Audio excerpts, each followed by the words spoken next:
OM തരുവണയുടെ ഇതാണ് മാധ്യമഗുണ്ടായുസം എന്ന സിറാജ് ലേഖനത്തിന്റെ ശബ്ദാവിഷ്കാരം. ആനക്ക് മാത്രമേ തുമ്പിക്കൈയുള്ളൂ എന്ന് പറഞ്ഞാൽ അതൊരു സാധാരണ കാര്യമാണ്. അതിൽ വിവാദത്തിന് സാധ്യതയുമില്ല. ഇതേ പ്രസ്താവന ഒന്ന് തലവിരിച്ചിട്ട് ആനക്ക് തുമ്പിക്കൈ മാത്രമേ ഉള്ളൂ എന്ന് പറഞ്ഞാലോ അതൊരു അവാസ്തവ പ്രസ്താവനയാണ്. വേണമെങ്കിൽ ഒരു വിവാദത്തിന് സാധ്യതയുമുണ്ട്. ലിംഗസമത്വം സംബന്ധിച്ച് കാന്തപുരം AP അബൂബക്കർ മുസ്ലിയാർ കോഴിക്കോട് ടൗൺഹാളിൽ നടത്തിയ പ്രസംഗം റിപ്പോർട്ട് ചെയ്തപ്പോൾ ചില മാധ്യമങ്ങൾ ഇത്തരത്തിൽ വമ്പിച്ചൊരു അട്ടിമറി നടത്തി. സ്ത്രീകളുടെയും പുരുഷന്മാരുടെയും വ്യത്യസ്തമായ കഴിവുകളെക്കുറിച്ച് പരാമർശിച്ചപ്പോൾ പ്രസവിക്കാൻ സ്ത്രീകൾക്ക് മാത്രമേ കഴിയൂ എന്നാണ് കാന്തപുരം പറഞ്ഞത്. നിമിഷങ്ങൾക്കകം ബ്രേക്കിംഗ് ന്യൂസുകൾ മിന്നി. സ്ത്രീകൾക്ക് പ്രസവിക്കാൻ മാത്രമേ കഴിയൂ എന്ന് കാന്തപുരം. ആനയുടെ തുമ്പിക്കൈയെക്കുറിച്ച് പറഞ്ഞതുപോലെ വെറുമൊരു തമാശയല്ലല്ലോ ഇത്. അതുകൊണ്ട് പിന്നാലെ കാന്തപുരത്തിന്റെ തിരുത്തു വന്നു. എന്റെ പ്രസംഗം തെറ്റായാണ് റിപ്പോർട്ട് ചെയ്തിരിക്കുന്നത്. പ്രസവിക്കാൻ സ്ത്രീകൾക്ക് മാത്രമേ കഴിയൂ എന്നാണ് ഞാൻ പറഞ്ഞത്. പക്ഷേ അതൊന്നും ചാനലുകൾ ഗൗനിച്ചതേയില്ല. അവർ പണി തുടങ്ങിക്കഴിഞ്ഞിരുന്നു. ബ്രേക്കിംഗിന് പിന്നാലെ ചാനൽ കിളികൾ ചിലച്ചു. അവതാരകർ നിരന്നു. ഒരേ അഭിപ്രായമേ പറയൂ എന്നുറപ്പുള്ള മോൾഡ് ചെയ്ത പാനലുകൾ നിരത്തി ചർച്ചകൾ ആരംഭിച്ചു. എതിരഭിപ്രായം പറഞ്ഞവരെ അവതാരക പുരുഷന്മാർ വെട്ടി. ഇതിനിടയ്ക്കാണ് ഫേസ്ബുക്കിലും യൂട്യൂബിലും കാന്തപുരത്തിന്റെ പ്രസംഗത്തിന്റെ യഥാർത്ഥ ടാപ്പ് പുറത്തുവന്നത്. അതോടെ സോഷ്യൽ മീഡിയ വിഷയമേറ്റെടുത്തു. മാധ്യമ സിൻഡിക്കേറ്റിന്റെ കള്ളത്തരങ്ങൾ കയ്യോടെ പിടിക്കപ്പെട്ടു. തെറ്റായ വാർത്തയുടെ മറപറ്റി കാന്തപുരത്തിന്റെ ചോര കുടിക്കാനിറങ്ങിയ തൽപര കക്ഷികളെ സോഷ്യൽ മീഡിയ ഓടിച്ചുവിട്ടു. സോഷ്യൽ മീഡിയ ഒരു കുത്തക മുതലാളിയുടെയും മീഡിയ സിൻഡിക്കേറ്റിന്റെയും നിയന്ത്രണത്തിലല്ലല്ലോ. ഏഷ്യാനെറ്റ് വാർത്താവതാരകൻ ആശങ്കാകുലനായിട്ടാണ് വാർത്ത വായിച്ചത്. സംഭവിക്കാൻ പോകുന്ന വലിയൊരു അപരാധത്തിൽ നിന്ന് രാജ്യത്തെ രക്ഷിക്കാനുള്ള വെപ്രാളത്തോടെ പല പ്രമുഖരെയും വിളിച്ച് അയാൾ അഭിപ്രായം തേടിക്കൊണ്ടിരുന്നു. ആശങ്കയുടെ വായു അടിച്ചു കയറ്റിയ ബലൂണ് പോലെ അയാൾ അങ്ങനെ വീർത്തു പൊട്ടാറായിരിക്കുമ്പോഴാണ് അഡ്വക്കേറ്റ് ജയശങ്കറിനെ വിളിച്ചത്. കണക്കിന് കൊടുക്കുമെന്ന് ജയശങ്കറിനെ അറിയാവുന്ന ഏതൊരാൾക്കും വിശ്വസിക്കുന്ന പോലെ അയാളും വിചാരിച്ചു. അഡ്വക്കേറ്റ് ജയശങ്കർ പറഞ്ഞതിങ്ങനെ: കാന്തപുരത്തിന് ഒറ്റ നിലപാടേ ഉള്ളൂ. നമ്മുടെ മറ്റു പല മതസമുദായ നേതാക്കളെയും അപേക്ഷിച്ച് അദ്ദേഹം നിഷ്കളങ്കനാണ്. അദ്ദേഹത്തിന്റെ അഭിപ്രായം അദ്ദേഹം തുറന്നു പറഞ്ഞുവെന്നേ ഉള്ളൂ. കാന്തപുരത്തിന്റെ അഭിപ്രായം ഖുർആനും ഹദീസും അനുസരിച്ചുള്ളതാണ്. അദ്ദേഹം വളച്ചുകെട്ടില്ലാതെ പറയുന്നു. അതേസമയം മറുപക്ഷത്തുള്ള പണ്ഡിതന്മാർ കാലോചിതമായി ഇസ്ലാമിനെ വ്യാഖ്യാനിക്കുന്നു എന്ന രീതിയിൽ ആധുനികമായ അഭിപ്രായങ്ങൾ അവതരിപ്പിക്കുന്നു. മതങ്ങൾ പൊതുവെ പുരുഷാധിപത്യപരമാണ്. ഇസ്ലാമും പുരുഷാധിപത്യം പ്രൊപ്പഗേറ്റ് ചെയ്യുന്ന മതമാണ്. കാന്തപുരം ഖുർആനിലും ഹദീസിലും കാണുന്നത് അതേപടി പറയുന്നു. മറ്റുള്ളവർ അതിൽ മായം ചേർത്ത് പുരോഗമനവാദികളായി അഭിനയിക്കുന്നു. കാന്തപുരം ആർജവമുള്ള ആളായതുകൊണ്ട് തുറന്നു പറയുന്ന കാര്യങ്ങൾ മറ്റുള്ളവർ സ്വകാര്യമായി ചെവിയിൽ പറഞ്ഞു തരും. ഇതാണ് വ്യത്യാസം. അഡ്വക്കേറ്റ് ജയശങ്കർ ഇങ്ങനെ പറഞ്ഞു കയറിയപ്പോൾ അവതാരക പുരുഷന്റെ ബലൂണിന് തുള വീണു. അവതാരകൻ പ്ലിങ്. ജയശങ്കറിന്റെ സംസാരം അവസാനിപ്പിക്കാനുള്ള തിടുക്കം ആ ശബ്ദം കേട്ടവർക്ക് വേഗം പിടികിട്ടി.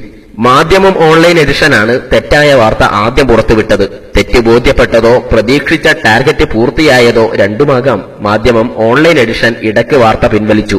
ചാനൽ ചർച്ചയിൽ പങ്കെടുക്കാൻ ചാനലിൽ നിന്ന് മർക്കസ് മീഡിയക്ക് ക്ഷണം വന്നു.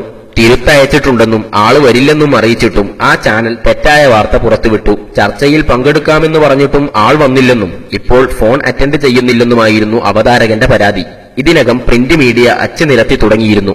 ലിംഗസമത്വം ഇസ്ലാമിനും മനുഷ്യത്വത്തിനും എതിര് എന്ന് കാന്തപുരം പറഞ്ഞതായി കോഴിക്കോട് എഡിഷനിലെ തലവാചകം കൊടുത്ത മാതൃഭൂമി സ്ത്രീകൾ പ്രസവിക്കാൻ മാത്രം കഴിയുന്നവർ എന്ന് വാർത്തയുടെ ഉടലിൽ എഴുതി ചേർത്തു. അതേ വാർത്ത തെക്കോട്ടെത്തിയപ്പോൾ ഉടല് തലയായി മാറി. എറണാകുളം എഡിഷന്റെ 1-ാം പേജിന് മുകളിൽ ലീഡ് ന്യൂസിനേക്കാൾ പ്രാധാന്യത്തോടെ ചിത്രസഹിതം ഭീതിജനകമായ വാർത്ത കൊടുത്തു. സ്ത്രീകൾക്ക് കഴിയുന്നത് പ്രസവിക്കാൻ മാത്രം എന്ന് കാന്തപുരം. വിഷലിപ്തമായ ഈ അട്ടിമറി വാർത്ത മുൻനിർത്തി പ്രതിപക്ഷ നേതാവ്, KPCC പ്രസിഡന്റ്, CPI നേതാവ് തുടങ്ങിയവരിൽ നിന്ന് പ്രതികരണങ്ങൾ ക്ഷണിച്ചു വരുത്തി. അത് മറ്റുള്ളവർ ഷെയർ ചെയ്യുകയും ചെയ്തു. ആടിനെ പട്ടിയാക്കുക, പട്ടിയെ പേപ്പട്ടിയാക്കുക, ഈ പേപ്പട്ടിയാണ് കടിച്ചതെന്ന് പറഞ്ഞ് നാട്ടുകാരെ മുഴുവൻ പേവിഷബാധ കുത്തിവെപ്പെടുപ്പിക്കുക. യഥാർത്ഥ പത്രം ശരിക്കും ശക്തി തെളിയിച്ചു. സ്ത്രീകൾ പ്രസവിക്കാൻ വേണ്ടി മാത്രമുള്ളവരാണ് എന്ന് കാന്തപുരം പറയേണ്ടത് ചിലരുടെ ആവശ്യമായിരുന്നു. നിർഭാഗ്യത്തിന് കാന്തപുരം അങ്ങനെ പറഞ്ഞില്ല. എന്നുവെച്ച് അത് തൽപര കക്ഷികൾക്ക് വെറുതെ ഇരിക്കാൻ പറ്റുമോ? സ്ത്രീ, പ്രസവം തുടങ്ങിയ ചില പദങ്ങൾ കാന്തപുരം പറഞ്ഞല്ലോ. അത് വെച്ച് അവർ പണി തുടങ്ങി. ഇതാണ് പുതിയ മാധ്യമ സംസ്കാരം. മാധ്യമ ഗുണ്ടായിസം എന്നും പറയാം. വാർത്തകൾ കൊടുക്കുമ്പോൾ പിഴവ് സംഭവിക്കുന്നത് സ്വാഭാവികമാണ്. ബോധ്യപ്പെട്ടാൽ തെറ്റ് തിരുത്തുകയാണ് മാന്യത. കാന്തപുരവും അദ്ദേഹത്തിന്റെ ഓഫീസും തിരുത്തി എഴുതി കൊടുത്തിട്ടും പലരും അത് ഗൗനിച്ചില്ല. ഗുരുതരമായ തെറ്റ് വരുത്താതിരുന്നിട്ടും ദ ഹിന്ദുവും ഇന്ത്യൻ എക്സ്പ്രസും മാന്യമായി തിരുത്ത് പ്രസിദ്ധീകരിച്ചു. തെറ്റായ വാർത്ത 3 ദിവസം ആഘോഷിച്ച മാതൃഭൂമി തിരുത്ത് ശരിയാംവിധം പ്രസിദ്ധീകരിച്ചില്ല. കാന്തപുരം ആദ്യം ഇങ്ങനെ പറഞ്ഞു, ഇപ്പോൾ ഇങ്ങനെയും പറഞ്ഞു എന്ന തരത്തിലായിരുന്നു തിരുത്ത്. നിങ്ങൾ മരിച്ചെന്ന് ഒരു ദിവസം വാർത്ത കൊടുക്കും. ഞാൻ മരിച്ചിട്ടില്ലെന്ന് നിങ്ങൾ തിരുത്തു കൊടുത്താൽ നിങ്ങൾ മരിച്ചിട്ടില്ലെന്ന് നിങ്ങൾ അറിയിച്ചു എന്ന് പിറ്റേന്ന് മറ്റൊരു വാർത്ത കൊടുക്കും. അപ്പോഴും പത്രത്തിന് ഒരു തെറ്റും പറ്റിയിട്ടില്ല. ആർക്കാണ് തെറ്റ് പറ്റിയതെന്ന് വായനക്കാർക്ക് മനസ്സിലാവുകയുമില്ല. അതാണ് യഥാർത്ഥ പത്രത്തിന്റെ ശക്തി. പാതാളം വരെ തുരന്ന് വാർത്ത ശേഖരിക്കുന്ന മിടുക്കന്മാർ ഒരു തെറ്റ് ചൂണ്ടിക്കാണിച്ചപ്പോൾ അത് തിരുത്താൻ സ്വന്തം കൈവശമുള്ള പ്രസംഗത്തിന്റെ യഥാർത്ഥ ടാപ്പ് പരിശോധിക്കാൻ കൂടി തയ്യാറായില്ല. മാത്രമല്ല, അസത്യവാർത്തയുടെ തുടർചലനങ്ങൾ 2 ദിവസങ്ങളിലായി ഒരറപ്പുമില്ലാതെ വെച്ച് വിളമ്പുകയും ചെയ്തു. വെള്ളാപ്പള്ളിയുടെ പ്രസ്താവന വിവാദമായപ്പോൾ ആ പ്രസംഗം അതേപടി പെട്ടിക്കോളം വാർത്തയാക്കിയവർ കാന്തപുരത്തിന്റെ പ്രസ്താവന വിവാദമായപ്പോൾ അങ്ങനെ ഒരു പെട്ടിക്കോളം ഇട്ടില്ല. കാർട്ടൂണുകളായും പ്രതികരണങ്ങളായും കത്തുകളായും തുടർ വാർത്തകൾ ആവർത്തിച്ചു നൽകി ഒരു പണ്ഡിതനെ പരമാവധി അപമാനിക്കാൻ ശ്രമിക്കുകയും ചെയ്തു. അസത്യമേവ ജയതേ. നവംബർ 28 ശനിയാഴ്ച കോഴിക്കോട് ടൗൺ ഹാളിൽ SSF ക്യാമ്പസ് മീറ്റിൽ കാന്തപുരം ചെയ്ത പ്രസംഗമാണ് ഇത്തരത്തിൽ മാധ്യമ ബലാത്കാരത്തിനിരയായത്. എന്താണ് കാന്തപുരം പറഞ്ഞത്?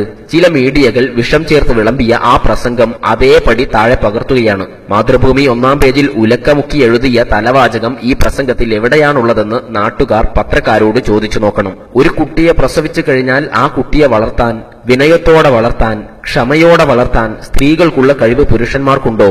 ഒരിക്കലുമില്ല. നിങ്ങൾ ലോകത്ത് നടക്കുന്ന സംഭവങ്ങൾ നോക്കുക. ഒരു കുഞ്ഞ് പിറന്നാൽ ആശ്ചര്യത്തിന് വേണ്ടി പിതാവ് ഒന്ന് വാരിയെടുത്താൽ 5 മിനിറ്റ് കഴിയുമ്പോഴേക്ക് തിരിച്ചു കൊടുക്കുകയാണ്. ആ കുഞ്ഞിനെ വളർത്താനും ആ കുഞ്ഞിനെ വൃത്തിയാക്കി കൊണ്ടു നടക്കാനും അവരെ ഉറക്കാനും പാല് കൊടുക്കാനും ഭക്ഷണം കൊടുക്കാനും സ്ത്രീകൾക്കുള്ളത് പോലുള്ള കഴിവ് പുരുഷന്മാർക്ക് ഇല്ലേയില്ല. പിന്നെ എങ്ങനെയാണ് സമം എന്ന് പറയുന്നത്? പ്രസവിക്കാനുള്ള കഴിവ് പുരുഷന്മാർക്കില്ലെന്നുള്ളത് ഉറപ്പല്ലേ? അതുകൊണ്ട് അതേതായാലും പ്രത്യേകം പറയേണ്ടതില്ല. അത് സ്ത്രീകൾക്ക് മാത്രമുള്ളതാണ്. അവിടം മുതൽക്ക് തന്നെ തുടങ്ങുന്നുണ്ട് സമത്വമില്ലായ്മ. ഗർഭം ചുമക്കലും പ്രസവിക്കലുമൊക്കെ സ്ത്രീകൾക്കുള്ളതാണ്. അത് പറയേണ്ടതില്ലാത്തത് കൊണ്ട് ഇവിടെ പറയുന്നില്ല. പ്രസവിച്ചു കഴിഞ്ഞാൽ കുഞ്ഞിനെ വളർത്താൻ സ്ത്രീക്ക് കഴിയുന്നത് പോലെ പുരുഷന് കഴിയില്ല തന്നെ. മിസ്റ്റർ അച്യുതാനന്ദൻ, ഇതിലെ ഏത് പരാമർശത്തിനാണ് കാന്തപുരം മാപ്പ് പറയേണ്ടത്? സ്വന്തം മാതാവിന്റെ മാതൃത്വത്തെ വരെ കാന്തപുരം നിന്ദിച്ചു എന്നാണല്ലോ താങ്കൾ പറഞ്ഞത്.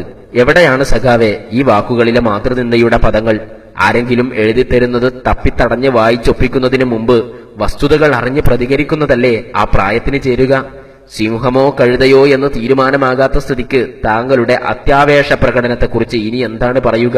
പത്രക്കാർ വിളിച്ച് പ്രതികരണങ്ങൾ ആരായുമ്പോൾ കേട്ട വാക്കിന് വെടിവെക്കുന്നത് രാഷ്ട്രീയത്തിൽ പതിവ് രീതിയാണ്. അതൊരു മതപണ്ഡിതനെക്കുറിച്ചാകുമ്പോൾ വസ്തുതകൾ അറിഞ്ഞ് പ്രതികരിക്കണമെന്ന് പറയാൻ എന്തുകൊണ്ടാണ് ആദരണീയനായ VM സുധീരനും സഖാവ് പന്ന്യൻ രവീന്ദ്രനും തോന്നാതെ പോയത്? ഫസൽ ഗഫൂറിനെ വിട്, അതൊരു ദ്രവിച്ച കീറച്ചാക്കാണ്. അവശേഷിക്കുന്നത് സ്ത്രീ പുരുഷ സമത്വത്തെക്കുറിച്ചുള്ള പരാമർശമാണ്. ഇവിഷയത്തിൽ കാന്തപുരം അദ്ദേഹത്തിന്റെ നിലപാട് കൃത്യമായി ഉന്നയിച്ചിട്ടുണ്ട്. എതിരഭിപ്രായമുള്ളവരെ ആരോഗ്യകരമായ സംവാദത്തിന് വെല്ലുവിളിച്ചിട്ടുണ്ട്. ലിംഗനീതി എന്ന ആശയത്തോട് യോജിക്കാം, എന്നാൽ ലിംഗസമത്വം സാധ്യമാണോ?